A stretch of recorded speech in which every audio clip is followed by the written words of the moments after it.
அஸ்ஸலாமு அலைக்கும் ரஹமத்துல்லாஹி வரகாத்துஹு. அன்பிக்கினிய சகோதரர்களே, பெரியோர்களே, தேசிய தௌஹீத் கூட்டமைப்பு NTF ஜமாத்தின் மன்னடி தௌஹீத் பேரவை சார்பாக வட்டி ஓர் வன்கொடுமை என்ற தலைப்பின் கீழ் 3 மாத தொடர் பிரச்சாரத்தை இந்த ஜமாத் முன்னெடுத்து சென்று கொண்டிருக்கிறது. இந்த இந்திய நாட்டின் பொருளாதாரத்தின் ஆணிவேராக திகழக்கூடிய வட்டியை பற்றி தான் நம்ம இங்கே பார்க்க இருக்கிறோம். இன்னைக்கு பொருளாதாரம் என்பது, இந்தியாவுடைய எக்கனாமிக் என்பது வட்டியின் அடிப்படையில் இயங்கக்கூடிய ஒரு பொருளாதாரமாக மாறி இருப்பது தான் இந்த இந்திய நாட்டுடைய வீழ்ச்சிக்கும் பொருளாதார மந்தநிலைக்கும் சமுதாயத்தில் நிலவுகின்ற வேலையில்லா திண்டாட்டம், விலைவாசி உயர்வு, இதற்கு முக்கிய காரணமே இந்தியாவுடைய பொருளாதாரம் வட்டி அடிப்படையில் இயங்குவது தான். இந்த வட்டி அடிப்படையில் இந்தியா பொருளாதாரம் இயங்கக்கூடிய காரணத்தால் சமுதாயத்தில் ஏழை எளிய மக்கள் இன்னும் கீழே அதாள பாதாளத்துக்கு போய் கொண்டிருக்கிறார்கள். இல்லாதப்பட்ட ஏழை எளிய மக்கள் இன்னும் பஞ்ச பராதிகளாக, ஏழைகளாக, வேலை இல்லாத நிலையிலும் வயிற்றுக்கு கால் வஞ்சி வழி இல்லாத நிலையில தான் கீழே போகிறாங்க. இதனுடைய வித்தியாசத்தை சாமானிய மக்களிடத்தில் சொன்னால் புரியாது. ஆனால் நடைமுறை யதார்த்தத்தில் நம்ம அதை உணர்ந்து கொள்ளலாம். ஒரு கடைக்கு ஒரு பொருள் சாமான் நம்ம வாங்க போனால் அது கடுமையான விலைவாசி ஏற்றத்தை நம்மளால் உணர முடியுது. ஒரு 30 ரூபா 40 ரூபா விற்ற அரிசியெல்லாம் இன்றைக்கி 70 ரூபா விற்கிது. எதை தொட்டாலும் விலை, எதை வாங்கினாலும் கடுமையான விலை உயர்வு. ஒரு காய்கறி வாங்க முடியலை, பருப்பு சர்க்கரை என்னென்னு எதை வாங்க போனாலும் டபுள் ட்ரிபிள் மடங்கு விலை. அப்போ நம்ம ஒரு மார்க்கெட்டுக்கு கொண்டு போய் ஒரு 500 ரூபா மாற்றினோம்னா அது அந்த இடத்துல சில்லறையை கூட வீட்டுக்கு கொண்டு வர முடியாத அளவுக்கு கடுமையான விலைவாசியை நம்ம சந்திக்கிறோம். ஏன் இவ்வளோ விலைவாசி என்னைக்காச்சும் நம்ம சிந்தித்தோமா? அப்போ நம்ம இன்னைக்கு சமூகத்தில் எந்த ஒரு பொருள் வாங்கினாலும் அதில் வரின்னு ஒன்று போடுறான் இல்லையா? வரி போடும் பொழுது இந்திய அரசாங்கம் உலக வங்கிகிட்ட வாங்கக்கூடிய கடனுக்கு செலுத்தக்கூடிய வட்டி தொகைக்கு சேர்த்து நம்முடைய கொள்முதல் செய்யக்கூடிய அத்தியாவசிய பொருட்கள், நம்ம கடையில் காசு கொடுத்து வாங்குற மாதிரிங்க, இந்த பொருட்களை கொண்டு போய் அவன் வரி போடுறான்.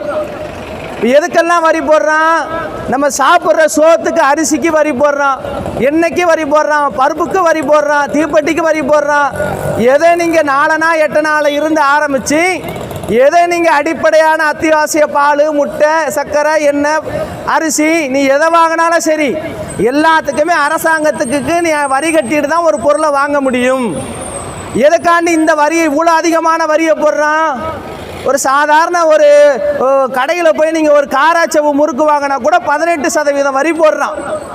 ஒரு க்ரீம் பண்ணு வாங்கி தின்னா கூட 28% வரி போடுறான். அப்போ 100 ரூபாய்க்கு போய் நீங்கள் ஒரு சாமான் வாங்கினா 25 ரூபா 30 ரூபா அரசாங்கத்துக்கு வரி கட்டணும். ஏன் இவ்வளோ வரி கட்டணும்னு என்னைக்காச்சும் யோசிச்சிங்களா? என்னைக்காச்சும் சிந்திச்சிங்களா? இந்த வட்டி, இந்த வரியை கலெக்ஷன் பண்ணி தான் இந்திய நாடு வெளிநாடுகிட்ட வாங்கின கடனுக்கு வட்டி செலுத்துகிறான். அவன் வட்டி கொடுக்கணும். இப்போ வட்டி கட்டுறதுக்கு அவன் சொந்த பணத்தை எடுத்து கொடுப்பான். அரசியல்வாதி அவங்க சேர்த்து வச்ச சொத்து பற்றி எடுத்து கொடுப்பானுங்க.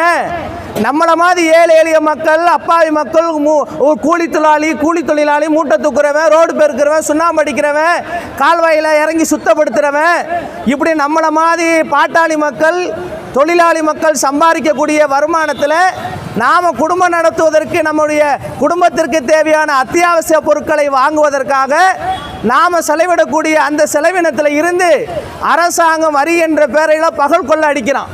எதற்கு இவ்வளோ கடுமையான வரி உயர்வு கேட்டால், இந்த வட்டியை வாங்கிட்டு போய் இந்திய அரசாங்கம் உலக சந்தையில், உலக வங்கியில் இதற்கு வட்டியாக கட்டுறான். எவ்வளோ வட்டி கட்டுறான் தெரியுமா? இந்தியா கவர்மெண்ட் கட்டுற வரியை கேட்டால் நமக்கு இதய அடைப்பே வந்துடும். அவன் கிட்டத்தட்ட 175 லட்சம் கோடி 175 லட்சம் கோடி இந்தியா கவர்மெண்ட் கடன் வாங்கி வச்சிருக்கிறான். 175 லட்சம் கோடிக்கு ஒரு நாளைக்கு 3300 கோடி வட்டி மட்டுமே கட்டுறான். அசலை கட்டலை. அசல் கட்டுறான்னு நினைக்காதீங்க. இந்திய அரசாங்கம் உலக வங்கிக்கு, சர்வதேச நிதி நிதியத்திற்கு ஒரு நாளைக்கு மட்டுமே 3300 கோடி வட்டி கட்டுறான்னா இந்த வட்டியை யார் தலையில் வச்சிருக்கிறான்?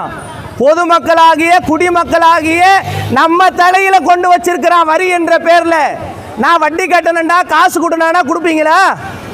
நீ வாங்கி செஞ்ச ஊதாரி செலவுக்கு நாங்கள் எதுக்குடா வட்டி கட்டணும் கேட்பீங்களா? கேட்க மாட்டீங்களா? அப்போ அரசாங்கம் என்ன செய்யறான்?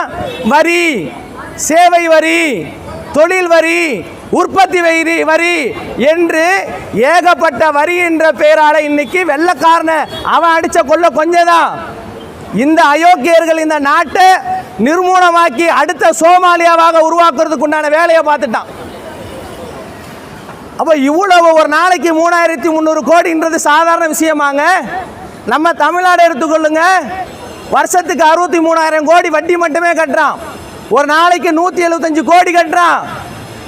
2 நாள் வட்டியை சேமிச்சா இது போல 10 பில்டிங் கட்டலாம், 2 மருத்துவமனை கட்டலாம், பல கல்விக்கூடங்களை கட்டலாம், ரோடு ஒழுங்கா போடலாம், ஏழை எளிய மக்களுக்கு 3 வேளை சோறு போடலாம், நல்ல ஆடை கொடுக்கலாம், எல்லாமே செய்யலாங்க. ஒரு நாளைக்கு 175 கோடி தமிழ்நாடு கவர்மெண்ட் வட்டி கட்டுது.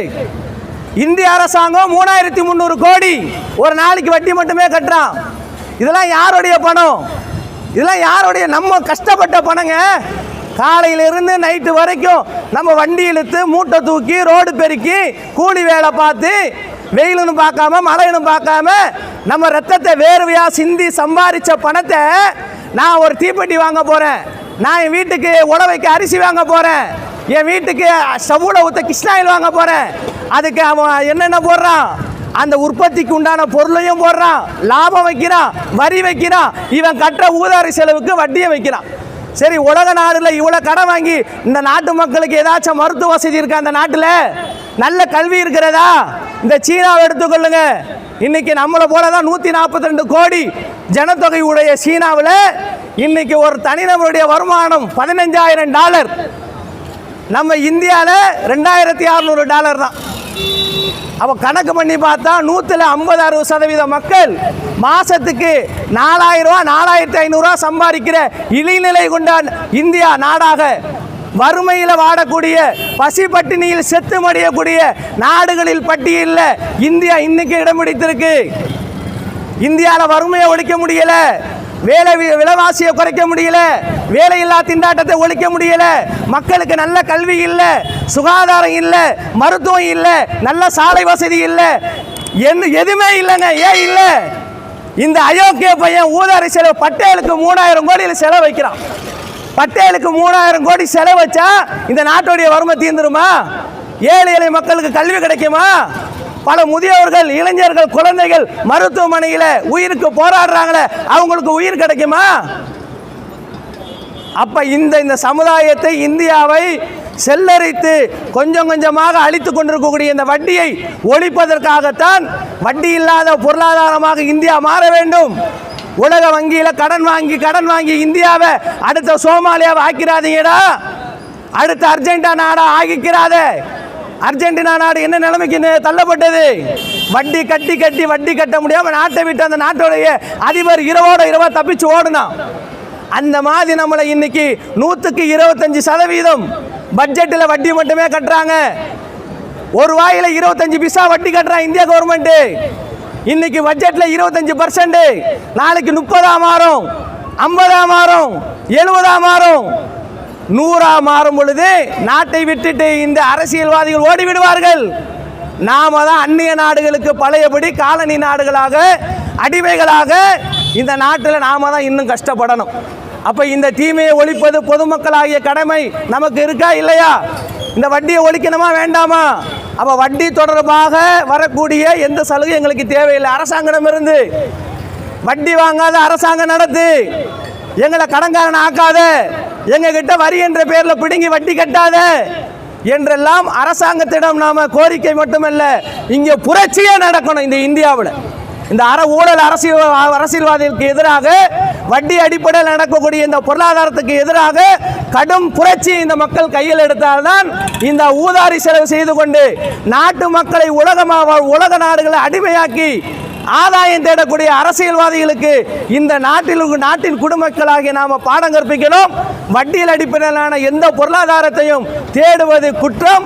வட்டி என்பது ஒரு பொருளாதார சுரண்டல், ஒரு மோசடி, மக்களை சோம்பேறி ஆக்கக்கூடிய சூதாட்டம். அதனால் இந்த வட்டியை இஸ்லாம் தடுக்கிறது. மனித குலத்துக்கு எங்கெல்லாம் தீங்கு விளைவிக்குமோ, மனிதனுக்கு எதெல்லாம் கேடோ அதையெல்லாம் இஸ்லாம் தலையிட்டு அந்த தீமையை தடுக்கும். அந்த அடிப்படையில் தான் நாங்கள் வட்டி ஒழிப்பு பிரச்சாரத்தை கையில் எடுத்திருக்கிறோம். வட்டி இல்லாத நாடாக உருவாக்குவோம், வட்டியை ஒழிப்போம் என்று கூறிக்கொண்டவனாக எங்கள் உரையை நாங்கள் முடித்துக் கொள்கிறோம். வாஹிர் தாவானா அனில் அல்ஹம்துலில்லாஹி ரப்பில் ஆலமீன். அஸ்ஸலாமு அலைக்கும் வரஹ்மத்துல்லாஹி வபரகாத்துஹு.